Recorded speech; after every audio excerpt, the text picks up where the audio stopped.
Assalamualaikum warahmatullahi wabarakatuh. Kembali lagi bersama saya di sini. Kali ini saya akan membahas tentang rekrutmen bersama BUMN, petunjuk online test untuk peserta rekrutmen bersama BUMN 2022. Jadi ini merupakan suatu file PDF yang saya dapatkan dari grup Telegram rekrutmen BUMN 2022.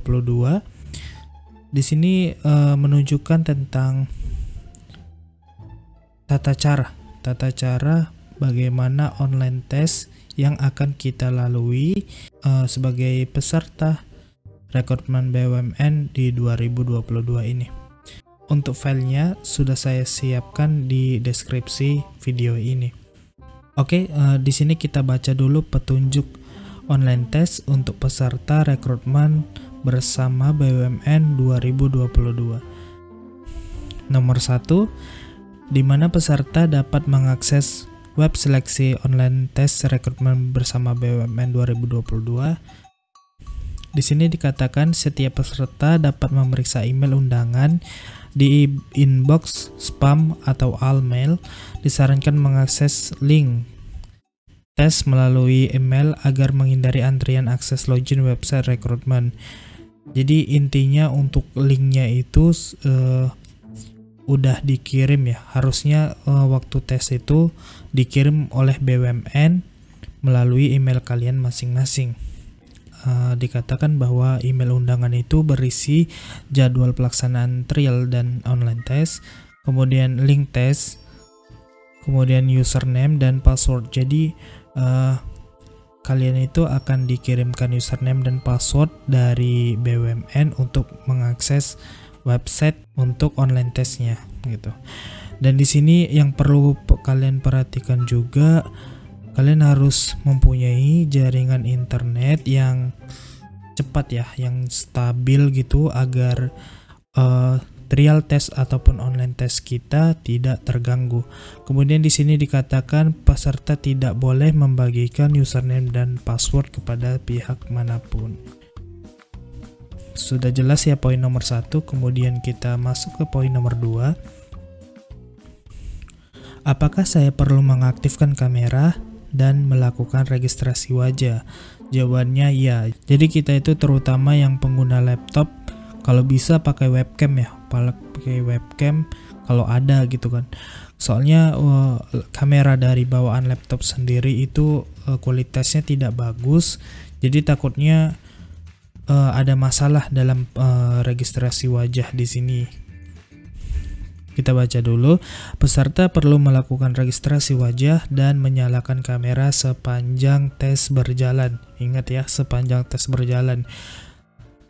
Serta wajah harus tetap terlihat jelas di frame webcam. Nah, di sini kata kuncinya. Kalian wajah kita ini harus terlihat jelas di sini selama proses online test berlangsung. Untuk apa? Perekaman wajah ini untuk menghindari kecurangannya. Jadi pihak BUMN itu mewajibkan registrasi wajah agar dia melihat pesertanya itu mengerjakan soal secara mandiri gitu. Di sini ada dikatakan bahwa monitor aktivitas untuk memonitor aktivitas yang dilakukan. Kemudian di sini dikatakan juga tadi setiap peserta diharapkan mengerjakan tes secara mandiri dan jujur. Oke. Poin ketiga, jika username dan password yang diberikan kepada saya tidak dapat digunakan untuk login ke dalam halaman online test, apa yang harus saya lakukan? Nah, di sini ada 3 ya. Ada 3 cara. Yang pertama, pastikan kembali username dan password yang diinput itu benar. Yang benar itu maksudnya perhatikan juga huruf besar dan huruf kecilnya. Kemudian ada spasi kah atau enggak, karena sistem login ini bersifat case sensitif. Jadi case sensitif itu maksudnya huruf besar dan huruf kecil itu dibedakan. Jadi misalnya passwordnya itu aku dan K-nya itu huruf besar, ketika kalian memasukkan K-nya itu huruf kecil, maka tentu saja tidak bisa login. karena menggunakan case sensitif. Kemudian poin kedua, sebelum menginput username dan password ke halaman login link tes, peserta dapat melakukan copy paste terlebih dahulu ke Notepad. Untuk memastikan tidak ada spasi dan tanda baca seperti petik yang menyebabkan gagal login. Nah, jadi setelah setelah BUMN mengirimkan email yang berisi tadi username dan password kepada kalian itu disarankan untuk mengkopinya ke Notepad atau ke intinya kalian kopilah, kalian salin untuk kemudian dapat digunakan login di online test yang sesungguhnya. Kemudian di poin ketiga, jika diyakini username dan password yang diinput sudah benar namun masih belum dapat login ke halaman online test, peserta dapat menghubungi helpdesk pada saat jadwal tes dan pelaksanaan tes berlangsung dengan menginformasikan antara lain nama, email, dan nomor peserta. Jadi ini poin ketiga ini poin yang terakhir. Ketika kalian anggap itu udah sebenar semua tapi tetap salah, kalian harus menghubungi pihak FHCI-nya di sini. Kemudian masuk di poin keempat, apa yang harus saya lakukan agar kamera aktif saat registrasi sampai dengan online test berlangsung? Nah, di sini sudah dikasih gambar nih. Nanti kan kalau kalian login ke dalam online testnya, maka di sini biasanya ada notifikasi menunjukkan bahwa website ini harus menggunakan kamera. Jadi kalian klik aja di sini allow. Di sini kan ada allow. Terus di sebelah kanannya ada block ya. Di sini kiri allow, di sini block. Jadi kalian klik yang allow, itu artinya mengizinkan bahwa kamera kalian itu tetap aktif selama proses online test berlangsung. Kemudian masuk di poin 5. Nah, apa syarat dan ketentuan registrasi wajah? Nah, di sini untuk registrasi wajah itu ada beberapa ya. Ini pertama ada pose pada webcam. Yang sebelah kiri ini ada contoh salah dan yang sebelah kanan ini contoh benar. Yang contoh salah itu yang seperti ini, wajah terlalu nunduk itu nggak boleh. Kemudian wajah terlalu miring ke samping tidak boleh. Yang boleh itu wajah itu berada di dalam frame kamera. Artinya kamera kalian itu pas dengan wajah kalian ini, pas tepat dari wajah kalian seperti ini. Kemudian kalian tidak boleh menggunakan aksesoris menutup wajah seperti masker, topi, atau aksesoris yang lainnya. Ya hanya diperbolehkan untuk menggunakan aksesoris yaitu kacamata gitu ya. Kemudian untuk pencahayaannya pastikan kalian itu tidak boleh membelakangi kamera karena akan membuat kalian itu terlihat gelap begitu.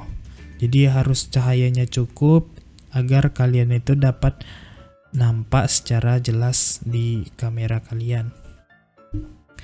Kemudian yang keenam, di sini dikatakan apa yang harus dilakukan agar lancar dan dalam proses online test dan pengaktifan kamera. Di sini ada beberapa poin, tepatnya ada 4 poin. Yang pertama, kamera atau webcam dalam posisi aktif. Tutup aplikasi lainnya menggunakan fitur kamera web seperti Zoom, Google Meet, Teams, dan lain-lainnya. Kemudian yang kedua, tutup web lain pada browser yang aktif agar online test dapat berjalan lancar. Nah, ini berpengaruh ya, sangat berpengaruh kepada kelancaran ketika online test berlangsung, apalagi bagi kalian yang laptopnya itu seperti saya ini pas-pasan, misalnya RAM-nya terlalu kecil atau apa, jadi nggak boleh buka banyak tab. Kalau buka banyak tab itu bakal nge-lag atau yang lainnya lah yang dapat mengganggu proses online test berlangsung. Kemudian di poin ketiga, tutup aplikasi lain seperti Microsoft Office, Adobe, dan lainnya. Kemudian yang poin keempat, pastikan koneksi internet jaringan stabil. Kemudian untuk poin ke-7, perangkat apa yang dapat digunakan pada online test?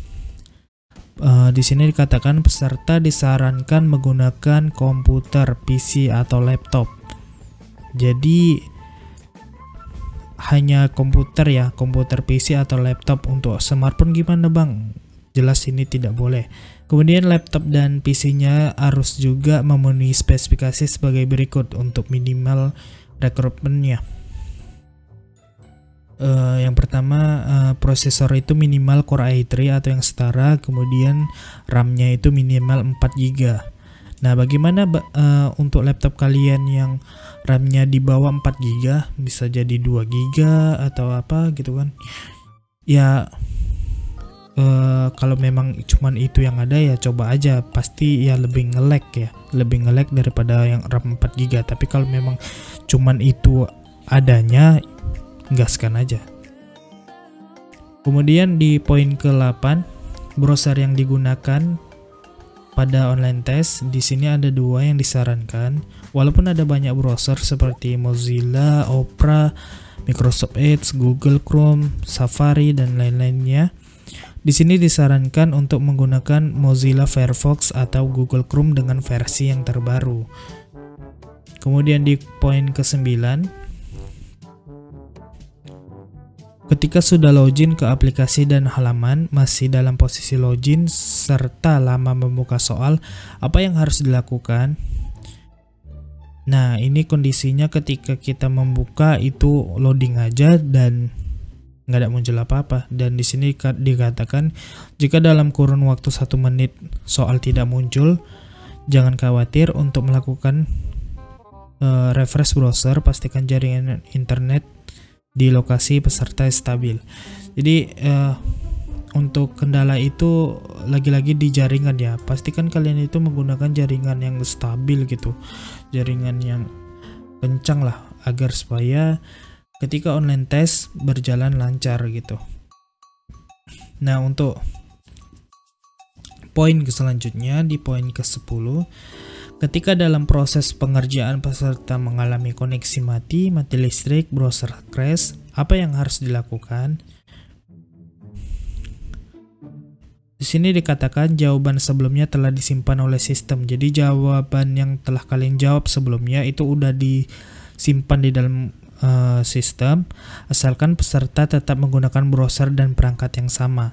Kemudian di sini dikatakan peserta dapat mengakses ulang online test selama masih ada sisa waktu. Jadi jangan khawatir bagi kalian yang tiba-tiba koneksinya mati atau mati listrik. Itu kalian bisa dapat buka kembali selagi masih ada waktu. Tapi ya tetap aja ya berkurang waktunya.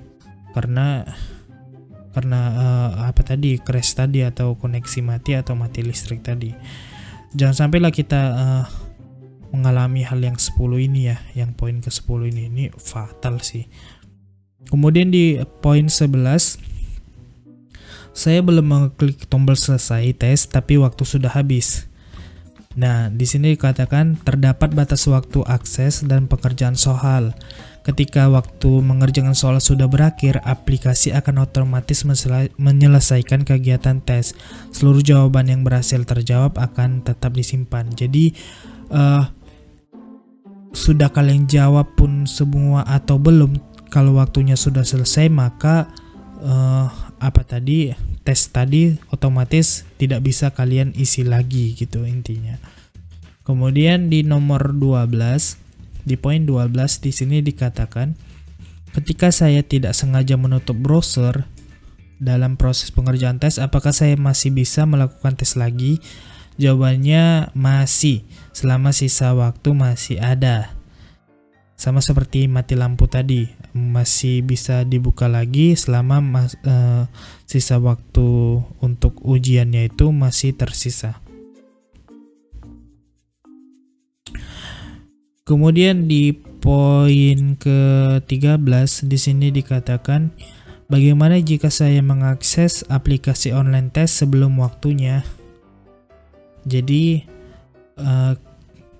contohnya online testnya jam 9 tapi kita udah ready di jam setengah 9, maka di sini ada muncul waktu untuk menunggu. Jadi kalau kita mulai jam 9, kita udah ready setengah 9, nih harusnya di 30 menit lagi maka ujian akan dimulai. Seperti itu. Kita tidak bisa mendahului dari waktu ya, waktunya itu udah ditentukan sama pihak BUMN-nya. Oke, kemudian di poin ke-14 di sini dikatakan bagaimana jika saya terlambat dalam mengerjakan online test. Sebagai contoh, seharusnya mulai jam 8 tapi saya login jam setengah 10. Di sini dikatakan pesan di atas akan muncul jika peserta terlambat mengerjakan halaman online test dari jadwal yang telah ditentukan. Peserta diharapkan mengerjakan online test sesuai jadwal yang telah ditetapkan. Resiko yang disebabkan oleh karena kelalaian peserta terlambat mengakses online test sesuai dengan jadwal yang ditetapkan menjadi tanggung jawab peserta. Nah, di sini kalau kita terlambat, di sini dikatakan bahwa kita tidak dapat mengerjakan soalnya. Ini nampak nggak ya? Saya kurang. Intinya kalau kita terlambat, kita tidak diberi kesempatan untuk mengerjakan soal tes tersebut.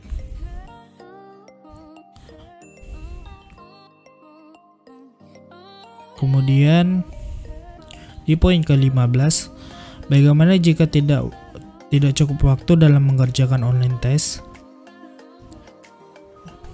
Aplikasi akan otomatis menutup jika waktu habis. Jawaban yang berhasil terjawab akan tersimpan di database. Intinya berapapun yang kalian jawab, kalau waktunya udah habis, ya segitulah hasilnya. Jawaban yang udah kalian jawab sebelumnya, gitu. Kemudian di poin ke-16, bagaimana jika saya ingin segera mengakhiri tes? Di website nanti ada button atau tombol yang bertulisan teks selesai tes gitu. Ketika kalian klik selesai tes, maka otomatis sistem akan menutup dari halaman tersebut. Dianggapnya kalian sudah selesai mengisi semua jawaban dari tes tersebut. Kemudian di poin ke-17, catatan tambahan untuk peserta jika terjadi kendala. Yang pertama, jika terjadi hal-hal sebagai berikut: listrik mati, koneksi terputus, browser tidak sengaja tertutup, peserta dapat mengakses melalui akun website rekrutmen pada lamaran saya. Kemudian di poin kedua, jika terjadi soal yang tidak tampil secara sempurna, peserta dapat melakukan refresh pada browser. Untuk poin ketiga, kode poin di atas tidak akan mempengaruhi jumlah soal yang sudah berhasil dijawab. Jadi tadi ya, sepertinya kalian udah jawab nih 10 soal, kemudian mati lampu gitu, kemudian kalian buka lagi websitenya, maka 10 soal yang udah kalian jawab tadi tetap terjawab gitu, tidak mengulangi lah, intinya tidak mengulangi jawaban yang sebelumnya. Kemudian di poin ke-18, bolehkah meminta penggantian jadwal tes? Jawabannya tidak boleh. Ini jawabannya tidak mengakomodir permintaan pergantian tes. Oke, udah. Kemudian di poin ke-19, bolehkah saya merefresh browser kalau terjadi masalah atau kesulitan membuka soal? Boleh di-refresh. Kemudian di poin ke-20, jika tidak ada petunjuk waktu atau timer di setiap bagian soal, apakah merupakan hal yang wajar? Jadi di sini lebih ke teknisnya ya. Kalian nanti baca aja di PDF yang sudah saya sediakan di deskripsi nanti. Kalian download, kalian baca, dan kalian praktekkan gitu. Jika peserta tidak dapat mengakses link tes dan muncul keterangan laman web tidak tersedia di browser, maka peserta dianjurkan untuk mengganti jaringan ke provider lain. Hal ini dapat dikarenakan ada security lock pada jaringan, misal wifi kantor, yang menyebabkan perangkat tidak boleh mengakses link tes. Jika itu terjadi, peserta dapat melakukan hal berikut. Nah, jadi ini semua ini teknis, jadi kalian bacalah atau pelajari tentang inilah. Saya juga kurang mengerti ini. Demikianlah yang dapat saya sampaikan tentang petunjuk online test untuk peserta rekrutmen bersama BUMN 2022. Sekali lagi, untuk file PDF ini sudah bisa kalian download ya di deskripsi video ini.